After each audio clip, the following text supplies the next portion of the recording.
Blackstone presents Weapons of the Weak, Everyday Forms of Peasant Resistance by James C. Scott. This book is read by Alex Boyles. All charts, diagrams, and photographs that appear in the print edition of this book can be found in the bonus PDF file that accompanies your audiobook CD or download.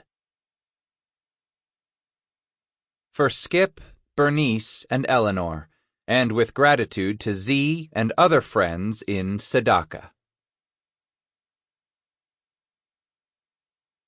It is clear that no Herostratus among them has dared to go into the remote countryside to study the permanent conspiracy of those whom we still call the weak against those who believe themselves strong, of the peasantry against the rich.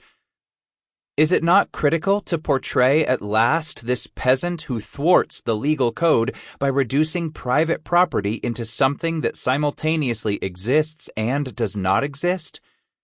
You shall see this tireless sapper, this nibbler, gnawing the land into little bits, carving an acre into 100 pieces, and invited always to this feast by a petite bourgeoisie which finds in him, at the same time, its ally and its prey. Out of the reach of the law by virtue of his insignificance, this Robespierre, with a single head and 20 million hands, works ceaselessly, crouching in every commune, bearing arms in the National Guard in every district of France, since by 1830 France does not recall that Napoleon preferred to run the risk of his misfortunes rather than to arm the masses. Honoré de Balzac, letter to P.S.B. Gaveau, introducing Les Peasants. Do not imagine that Tonsard, or his old mother, or his wife and children, ever said in so many words, "We steal for a living and do our stealing cleverly." These habits had grown slowly. The family began by mixing a few green boughs with the dead wood.